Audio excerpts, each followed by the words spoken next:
ನೀವು ರಾಜಕೀಯಕ್ಕೆ ಬಂದ ಮೇಲೆ ಅಥವಾ ರಾಜಕೀಯಕ್ಕೆ ಬರಕ್ಕಿಂತ ಮುಂಚೆ, ಹೌದು ಇದು ತಪ್ಪು, ನಾನ್ ಮಾತಾಡ್ಲೇಬೇಕು ಅನ್ಸಿದ್ದು ಯಾವಾಗ? BS ಕಾಲೇಜ್‌ಗೆ ಸೇರಿದಂಥ ಸಂದರ್ಭದಲ್ಲಿ ಒಂದು ರೀತಿ ಜಾತಿನೇ ಪ್ರಮುಖ ಅನ್ನೋ ಒಂದು ಪರಿಸ್ಥಿತಿ ಇದ್ದಂಥದ್ದು. ನಾನು ಮೊದಲಿಂದನೂ ಯಾವುದೇ ಶಿಕ್ಷಕರಿಗೆ ವಿಶೇಷವಾಗಿ, ಯಾಕಂದ್ರೆ ಸಾವಿರಾರು ಜನ ವಿದ್ಯಾರ್ಥಿಗಳಿಗೆ ಅವರು ಪಠ್ಯಗಳನ್ನು ಬೋಧಿಸ್ತಾ ಇರ್ತಾರೆ, ಶಿಕ್ಷಕರ ಕೆಲಸ ಮಾಡ್ತಾ ಇರ್ತಾರೆ. ಅಂಥ ಶಿಕ್ಷಕರಿಗೆ ಜಾತಿ ಸೂಚಕ ಪದ ಇರಬಾರ್ದು ಅನ್ನೋದು ನಾನು ಮೊದಲಿಗೆ ಕಂಡುಕೊಂಡಂಥ ಸತ್ಯ. ಹಾಗಾಗಿ ಅದರ ವಿರುದ್ಧ ನಾನು ಧ್ವನಿ ಎತ್ತುವಂಥದ್ದು ಮೊಟ್ಟ ಮೊದಲನೇ ಬಾರಿಗೆ ಅಲ್ಲಿ MR ದೊರೆಸ್ವಾಮಿ ನಾಯ್ಡು ಅವರು ನಮ್ಮ ಗುರುಗಳು. ಅವರ ಹೆಸರನ್ನ ಕೊನೆ ಭಾಗದಲ್ಲಿದ್ದಂಥ ಅವರ ಜಾತಿ ಸೂಚಕ ಪದವನ್ನು ತೆಗಿಬೇಕು ಅನ್ನೋ ಒಂದು ಹೋರಾಟವನ್ನು ಮಾಡಿದ್ದಾರೆ ಯಶಸ್ವಿಯಾಗಿ. ಕೊನೆಗೆ 1985ರಿಂದ 85 ಜೂನ್ನಿಂದ ಅವರು ಕೇವಲ MR ದೊರೆಸ್ವಾಮಿಯಾಗೆ ಉಳ್ಕೊಂಡ್ರು. ಅದ್ರ ಬಗ್ಗೆ ಅವರೇ ಹಲವಾರು ಬಾರಿ ಮಾತನಾಡಿದ್ದಾರೆ.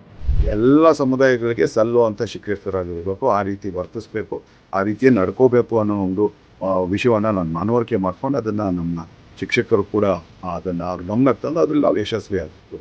ಅದು ನನ್ನ ಮೊದಲನೇ ಬಾರಿ ಸಮಾಜದಲ್ಲಿ ಏನಾದರೂ ಜಾತಿ ಹೆಸರಿನಲ್ಲಿ ಶಿಕ್ಷಕರು ಏನು ಗುರುತಿಸ್ಕೊಳ್ತಾರೋ ಅದನ್ನ ಹೊರದಾಕುವಂತ ಕಾರ್ಯಕ್ಕೆ ಮುಂದಾಗಬೇಕು ಅಂತ ಹೇಳಿ ಪ್ರಾರಂಭ ಮಾಡಿ ಅದನ್ನ ಯಶಸ್ವಿ ಆದ್ರು.